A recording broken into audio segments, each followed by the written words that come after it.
Hi everyone! Welcome to my YouTube channel where you can find videos that will make math more fun and easy for you to become winner in numbers, winner in life.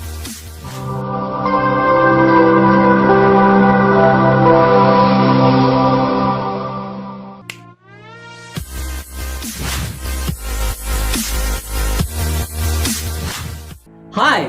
Once again, welcome to my YouTube channel. My name is ROWEL CARPIO and I am a math teacher and a coach, and I do math tutorial in my YouTube channel. If this is your first time to visit my YouTube channel, kindly hit the subscribe button found below and also hit the notification bell button for you to be notified every time I upload new videos. Don't forget also to like, share, comment, and suggest topics for my future videos for you to get a chance of a free shout out in my next video. Now, this time, I will shout out to the first 4 viewers who commented with the correct answers on the exercises given on the video on how to identify numbers that are divisible by 4, 7, 8, 11, and 12. And they are the following: Hannah Shamara Aborod, Cindy Chen Aragones, Emmanuel Enriquez, and Mishaal Jiban Aborod. Once again, thank you to all of you for supporting my YouTube channel. I hope that you will continue supporting my channel by watching my future videos. Thank you. In this video, I'm going to present to you how to compare and arrange or order whole numbers. So let us begin by comparing whole numbers. How do we compare whole numbers? In comparing whole numbers, we are using the following symbols. We have greater than. We use greater than if the first number or the number on the left is greater than the second number or the number on the right. Next is the less than. We use the less than symbol if the first number or the number on the left is smaller than the number on the right or the second number. And finally, we use equal symbol if the two numbers being compared are equal in value. Now let us have examples for us to understand how to use each of these 3 symbols. Let us begin with example number 1. Let us compare 284 and 248. So the first thing that we are going to do when we are comparing numbers is to identify the highest placed value of each of the numbers that we are comparing. So in this case, 284 and 248. If we look at the illustrations, we can see that both of the numbers have hundreds as the highest placed value. And then, since both of the numbers have the same highest placed value, which is hundreds, we have to identify now the digit found in the hundreds place for each number. So let's start with 284. In 284, the digit in the hundreds place is 2, which gives us a value of 200. While on the second number, the digit found in the hundreds place is also 2, which gives us a value also of 200. So meaning to say that they are the same. If they have the same highest placed value and the same digits in the highest placed value, we have to go to the next placed value, which is the tens place. In our first number, we can see that the digit found in the tens place is 8, which gives us a value of 80. While in the second number, the digit found in the tens place is 4, which gives us only a value of 40. So, in other words that, since 80 is bigger than 40, so automatically we can say that 284 is bigger in value compared to 248. Even if we will not be going to compare anymore the digit or the value in the ones place. So, for our example number 1, our symbol is greater than because 284 is bigger than 248. Now, let's proceed to our second example. Our second example, we are going to compare 921 and 1045. Looking at our illustrations, we can see that the 921, the highest place value is hundreds, while in 1045, the highest place value is thousands. So meaning to say here, from the highest place value alone, we can identify immediately that 1045 is bigger in value compared to 921 because the highest place value of 1045 is higher than the highest place value in 921. So our symbol here is less than because 921 has lesser value compared to 1045. Now, let's proceed to number 3. For number 3, we are going to compare the value of the sum of 4,000 plus 500 plus 20 plus 3 with 4,523. Looking at the illustrations, we can see that both numbers have the same highest place value of thousands. And then we have to identify the digit found in the thousands place for each number. In our first number, the digit found in the thousands place is 4, while in the second number, the digit found in the thousands place is also 4, which gives us a value of 4,000 each. Since both of the numbers have thousands as the highest place value and digit 4 in the thousands place, so meaning to say that we have to go to the next place value, which is the hundreds place. Now, in our first number, the digit found in the hundreds place is 5, which gives us a value of 500, while in the second number, the digit found in the hundreds place is also 5, which gives us a value of 500. Now, both of the numbers have the same digit in the hundreds place. So meaning to say, we have to go to the next place value, which is the tens place. In our first number, the digit in the tens place is 2, which gives us a value of 20. While in the second number, the digit found in the tens place is 2, which gives us also a value of 20. They have the same digit in the tens place, so meaning to say that we have to go to the last place value, which is the ones. Looking at the illustration, we can see that both of the numbers have the same digit in the ones place, which is 3, which gives us a value of 3. From the highest place value down to the ones place, both of the numbers have the same digits. So meaning to say that the value of the sum of 4,000 plus 500 plus 20 plus 3 is equal to the value of 4,523. So meaning to say our symbol to be used here is equal. Now, this time, we will proceed to arranging whole numbers. How do we arrange whole numbers? Or how do we order whole numbers? When we are arranging or ordering numbers, we are arranging the numbers or ordering the numbers in two ways. The first one is in increasing order, or sometimes we call it as ascending order. So when we are arranging numbers in ascending order or in increasing order, we arrange the numbers from the least or from the smallest value to the greatest or the biggest in value. While in the second way, we arrange the numbers in decreasing order or descending order. So when we are arranging numbers in decreasing order or descending order, we arrange the numbers from the greatest in value or the biggest in value to the smallest or to the least in value. So let us have example number 1.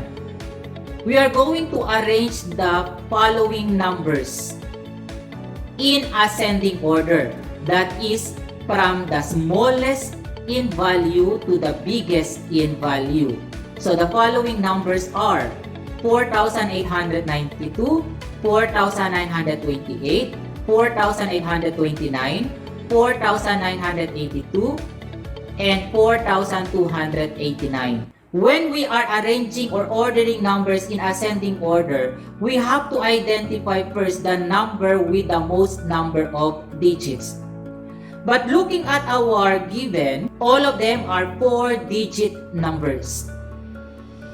Now, since all of them have the same highest placed value, meaning to say that we have to identify the digit in the highest placed value. Looking at the numbers, all of them have 4 as the digit in the highest place value. So meaning to say that we have to go to the next place value, which is the hundredths place. Now, the number with the smallest digit in the hundredths place will be the smallest number in terms of value. So if we look at here, the first number has 8 as the digit in the hundreds.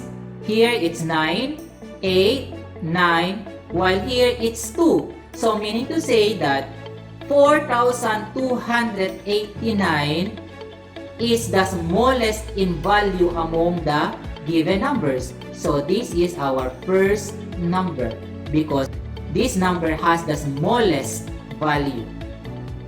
After 2, we can see here as 8 as the second lowest digit in the hundredths place. We have also here 8. There are 2 numbers in which the digit found in the hundredths place is 8. Now, since both of them have digit 8 in the hundredths place, we have to go to the tens place for the 2 numbers. Setting aside the 4,928 and the 4,982 because both of them have 9 as the digit found in the hundredths place. So for these 2, we have to look for the digit found in the tens place. The number with the smaller digit in the tens place will be the second smallest number. So in our first number, you have 9 as the digit in the tens place, while this one here, we have 2 as the digit in the tens place. So meaning to say that 4,829 is the second smallest number. Now, automatically, the 4,892 is our third smallest number. We have 2 numbers left for us to compare. Looking at our 2 numbers, both of them have 9 found in the hundredths place. Since both of them have 9 in the hundredths place, we have to go to the tens place. The number with the smallest digit in the tens place will be the second largest or the second biggest number. So meaning to say that 4,922 is our second biggest number, while the 4,982 is our largest or biggest number. When we arrange the numbers in ascending order, so this is our order: 4,289, 4,829, 4,892, 4,928, and then 4,982. Let's have our second example. For our second example, we are going to arrange the following numbers in descending order or decreasing order, that is from the biggest number in value to the smallest in value. So again, we will be using our stair model. So we will be placing on top here the number with the highest value, while on the last step we are going to place here the number with the smallest in value. When we are arranging numbers or ordering numbers in descending order, The first thing that we are going to do also is to identify the number of digits that each number has. So let's count.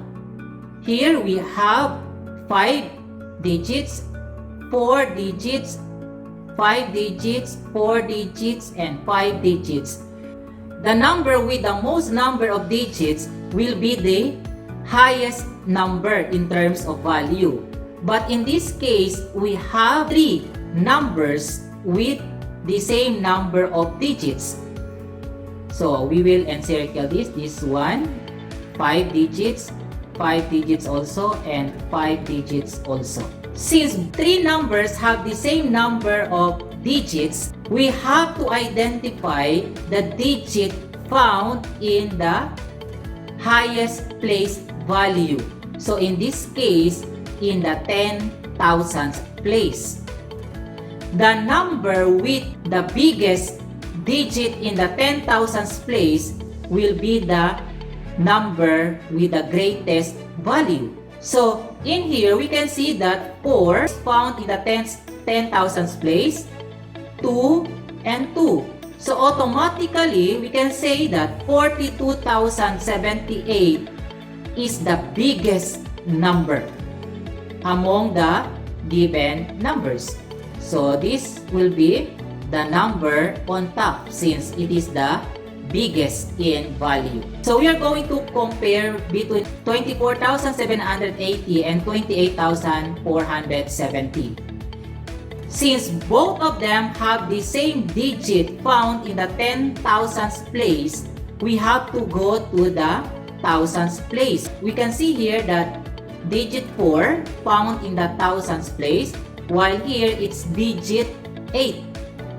So automatically, 28,470 is bigger in value compared to 24,780.